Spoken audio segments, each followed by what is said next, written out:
awas. Lo pikir lo siapa? Lo awas. Nah, whatever. Dengar ini ya. Husin, mulai hari ini gue putus. Jadi kali mukanya siapa yang nggak mau sama dia itu? Oh. Ngapain lu putus? Nak sembang ke nak kerja? Kalau aku buat semua, aku nak lap meja apa semua, susu ayak, basuh pinggan apa semua. Anak sampai aku hantar balik. Nggak mau. Hubungan Pak Kodi dengan dia. Kenapa mesti nak peluk-peluk tak bau? Dengan Salman tak ada apa macam ni? Salman tak sampai tak bau kat sini. Ini cuba tak nampak.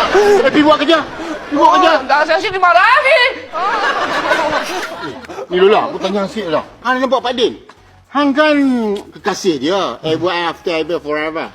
Pak Kodi, dia bukannya boyfriend Lola pun Lola nak jaga. Lainlah kalau tinggal Pak Din je seorang kat dunia ni.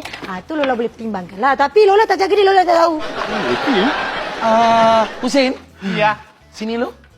Dia nak apa? Tapi Lola bukan dengan Pak Din. Ini air lo. Okay. Dah belajar cara air Pak Kodi. Wah, ini apa? Oh, kamu pikir ini straw? Tompang lalu. Ni, mintakan aku kopi ganteng. Kan, Masat? Masa bila hang bubuh kopi ganteng? Kita ni duduk diam tahu tak? Salman dah 2 minggu tahu tak ada kat kampung ni. Ini nanti kopi gantengnya bisa fresh di pagi hari. Nah, ini pagi. Orang tengah fikir Salman, janganlah. Di pukulan. Pak Din, Ya. Pak Kodi, saya syak lah. Biasanya teori saya betul tau. Berbanding dengan teori Kojek dengan Lola. Saya rasa 2 minggu dia pergi silap-silap dia bercinta atau dia skandal dengan Dr. Natasha tu.